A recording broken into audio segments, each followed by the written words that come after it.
Vaccine बनी थी उस टाइम WHO ने भी इनके दो साइड इफेक्ट बताए थे। जो कोविशील्ड वैक्सीन है वो बहुत ही सेफ और इफेक्टिव वैक्सीन थी। कोविशील्ड थी वो 90% इफेक्टिव थी अगेंस्ट कोविड। वैक्सीन का जो साइड इफेक्ट होता है वो बहुत ही रेयर होते हैं। तंबाकू के ऊपर भी वार्निंग दी जाती है कि तंबाकू से कैंसर हो सकता है, फिर भी लोग नहीं डरते। इससे बिल्कुल भी भय होने की जरूरत नहीं है, बिल्कुल भी पैनिक होने की जरूरत नहीं है। नमस्कार, मैं सृष्टि और आप देख रहे हैं हेलो नवलगढ़। आज आप लोगों ने भी देखा होगा वीडियो, काफी अखबार में भी पढ़ा होगा। कोविशील्ड को लेकर काफी जो भय है लोगों के मन में, क्या भय है, तो हम संदीप चौधरी जी है अपने साथ में, अपन उनसे बातचीत करेंगे। आज से 3 साल पहले ये महामारी आई थी कोरोना वायरस, तो इसको लेकर वैक्सीन लगाई गई थी। अब 3 साल बाद में कोविशील्ड को लेकर काफी भयानक बातें आ रही है कि हार्ट अटैक आ रहा है, सर दर्द हो रहा है और ब्लड के क्लॉट जो है वो बन रहे हैं। तो ये क्या सब चीजें हैं और क्या इनके लक्षण है और अपन क्या बचाव कर सकते हैं, तो अपन सारी चीजें जो है अपन डॉक्टर से बातचीत करेंगे, उनसे परामर्श लेंगे। वीडियो को शेयर करना है और लास्ट तक जरूर देखना है। नमस्कार सर, हेलो नवलगढ़ पर स्वागत है। नमस्ते सर, जैसे ये कोविशील्ड वैक्सीन थी, इससे हार्ट अटैक का, इस चीज के बारे में थोड़ा सा बताइए, क्योंकि जनता जो है उनके मन में एक बहुत ही भय जो है वो बैठ रहा है कि हमने भी लगवाई, कहीं हमें तो हार्ट अटैक नहीं आ जाएगा। और काफी ऐसा भी कोई की डेथ भी हो रही है, तो उन सबको ऐसा लग रहा है कि इसने कोविशील्ड वैक्सीन जो है वो लगवाई थी। देखो, ये मैंने भी अभी मीडिया में खूब पढ़ा है और अभी सुन भी रहा हूँ। जो कोविशील्ड वैक्सीन है वो बहुत ही सेफ और इफेक्टिव वैक्सीन थी और कोवैक्सीन से भी ज्यादा इफेक्टिव थी।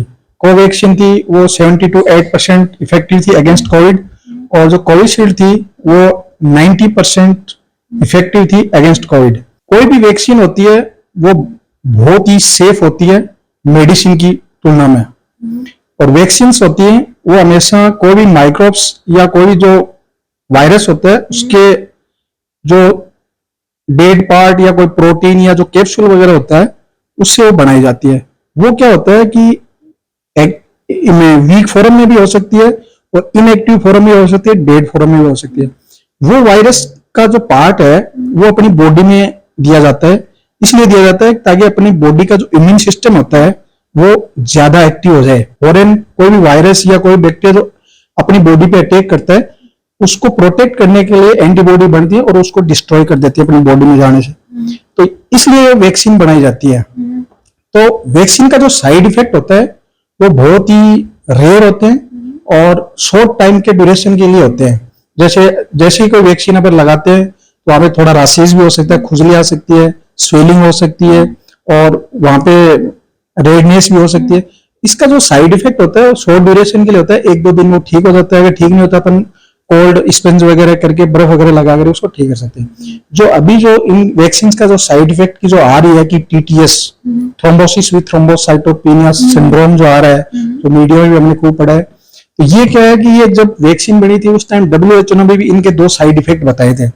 एक तो TTS बताया था, एक GBS बताया था। GBS होता है गुलियन बेरी सिंड्रोम। तो ये क्या होता है, TTS होता है ये बहुत ही मतलब 10 लाख लोगों में से एक को होता है, तो मतलब बहुत ही वेरी रेयर साइड इफेक्ट होता है। किसी भी वैक्सीन का साइड इफेक्ट बहुत रेयर होते हैं, वो सभी वैक्सीन में होते हैं। कोई कोविशील्ड अकेली वैक्सीन नहीं है, जितने भी वैक्सीन होती है उसमें कोई न कोई साइड इफेक्ट होता है, लेकिन बहुत ही रेयर होता है और वो इतना इफेक्टिव नहीं।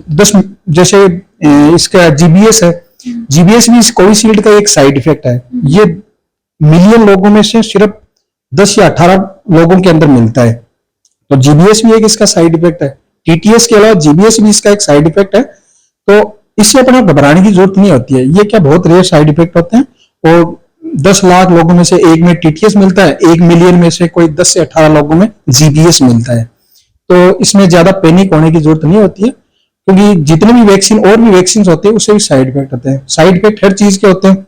जैसे अपन तंबाकू खाते हैं, तंबाकू के ऊपर भी वार्निंग दी जाती है कि तंबाकू से कैंसर हो सकता है, फिर भी लोग नहीं डरते, तंबाकू खूब खाते हैं। स्मोकिंग होता है, स्मोकर के उसके सिगरेट के पैकेट्स पे लिखा होता है कि इंजुरियस टू हेल्थ, फिर भी लोग सिगरेट पीते हैं।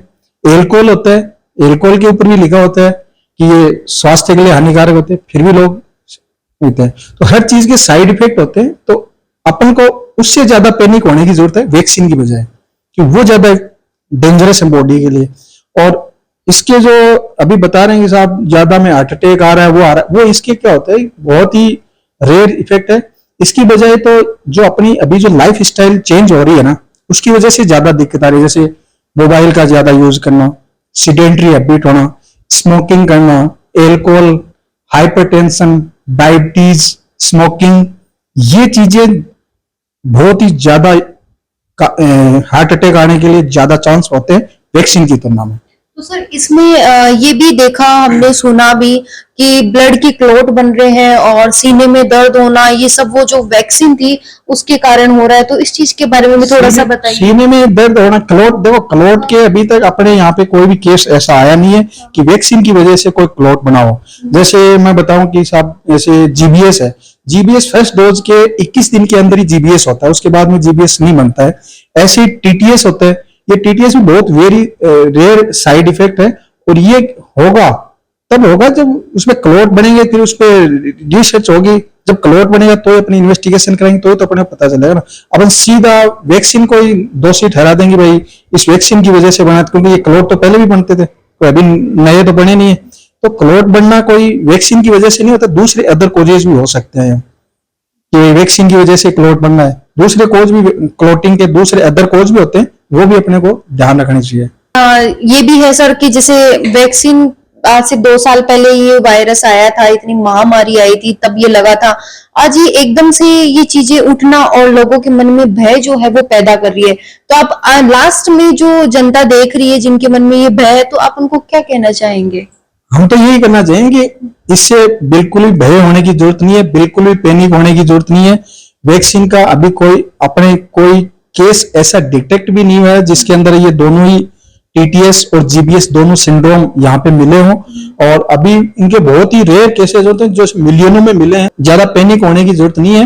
ये क्या सोशल मीडिया में इसमें ज्यादा लोग पढ़ करके फिर उससे पैनिक ज्यादा हो जाते हैं, तो एंजाइटी होती है, एंजाइटी की वजह से लोगों में क्या पैनिक ज्यादा हो रहा है। एंजाइटी की वजह से लोगों को चेस्ट पेन होने लग जाता है, एंजाइटी की वजह से नींद नहीं आती है।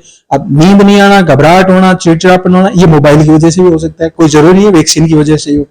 और लोग क्या इतनी फास्ट जिंदगी जी रहे हैं कि लोगों के पास टाइम ही नहीं है एक दूसरे की बातें शेयर करने के लिए, फैमिली में बातें शेयर करने के लिए। तो इसलिए क्या लोग अंदर ही अंदर क्या है डिप्रेशन में जाते हैं, इसलिए पैनिक अटैक उनको ज्यादा आते हैं।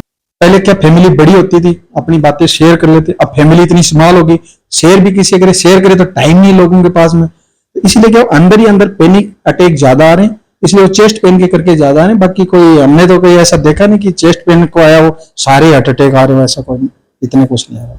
जैसे अपने मीडिया में भी, सोशल मीडिया में भी खूब पढ़ रहे हैं कि हर जिसने भी कोविशील्ड लगाई है डी डाइमर कराओ, डी डाइमर कराओ। तो डी डाइमर एक ऐसी जांच है जो बॉडी में कहीं भी थ्रोम्बस बनता है उसको पहचानने में कारगर होती है, लेकिन हर किसी पेशेंट को डी डाइमर कराने की जरूरत नहीं है, क्योंकि डी डाइमर पहली बात तो क्या बहुत ही कॉस्टली जांच है। फालतू में क्या है कि मरीज के ऊपर या किसी भी पेशेंट पे या किसी पर्सन पे है ना, उसका मनी का लोड बढ़ जाता है, उससे क्या है कि कोई फायदा नहीं है। डी डाइमर उन्हीं पेशेंट में करानी चाहिए जो डॉक्टर को लग रहा है कि इनमें ये दिक्कत है, तो डॉक्टर की सलाह के बताए बिना या डॉक्टर की सलाह के बिना कोई भी डी डाइमर कराने की आवश्यकता नहीं है। अगर आपको कोई भी दिक्कत होती है तो अपने नजदीकी डॉक्टर, फैमिली डॉक्टर या किसी भी डॉक्टर से आप सलाह लीजिए, डॉक्टर एडवाइस करे तो डी डाइमर कराना चाहिए। कई बार क्या होता है डी डाइमर बढ़ा हुआ आ जाता है, डी डाइमर बढ़ा हुआ जाता है तो भी पेशेंट को पैनिक हो सकता है कि मेरा डी डाइमर क्यों बढ़ेगा। डी डाइमर बढ़ने के बहुत से कारण हो सकते हैं, जैसे प्रेगनेंसी होती है, प्रेगनेंसी में डी डाइमर बढ़ जाता है। प्रेगनेंसी में अगर डी डाइमर बढ़ गया इसका मतलब ये नहीं है कि उसकी बॉडी में थ्रोम्बोसिस हो गया। दूसरा मेलिग्नेंसी है, कैंसर जिसको अपन कैंसर बोलते हैं, कैंसर के मरीज में भी डी डाइमर बढ़ जाता है। डी डाइमर बढ़ गया इसका मतलब ये इसमें भी नहीं है कि कैंसर के मरीज में थ्रोम्बोसिस हो गया। इसके अलावा जो सिगरेट स्मोकिंग करते हैं, सिगरेट स्मोकिंग करने वालों में भी डी डाइमर बढ़ जाता है। इसलिए सिगरेट स्मोकर जो होते हैं वो अगर अपना डी डाइमर कराएंगे तो उसमें भी वो डी डाइमर बढ़ा होगा, तो उसको भी पैनिक होने की जरूरत नहीं है। तीसरा, इंफेक्शन वगैरह जो होते हैं, बॉडी में कोई भी इंफेक्शन हो गया उसमें भी डी डाइमर बढ़ जाते हैं। बॉडी में सेप्सिस हो गया तो उसमें भी डी डाइमर बढ़ जाते हैं, या बॉडी में कहीं ट्रॉमा हो गया, ट्रॉमा की वजह से भी डी डाइमर बढ़ सकता है। तो ऐसा कुछ नहीं है कि आप पैनिक होकर के भाग करके अपने लेबों में जाकर के फालतू में अपने पैसा वेस्ट करें, अपना टाइम वेस्ट करें और डी डाइमर की जांच कराएं। बिना डॉक्टर की सलाह कोई भी जांच कराने की जरूरत नहीं है। इसलिए अपना समय बर्बाद नहीं करें, अपने पैसे बर्बाद नहीं करें, डॉक्टर की सलाह के अनुसार डी डाइमर कराएं। सब मेरा सबको यही संदेश है कि सब अपना लाइफ स्टाइल चेंज करें, मॉर्निंग वॉक करें, जॉगिंग करें, एक्सरसाइज करें, या लाइफ स्टाइल में आप अपना वेट कम करें, हेल्दी फूड लें, हेल्दी डाइट लें, और cigarette smoking, alcohol, tobacco chewing, ये सारी चीजें अवॉइड करनी चाहिए। तो आपको बीमारी बढ़ने के चांस बहुत कम हो जाएंगे।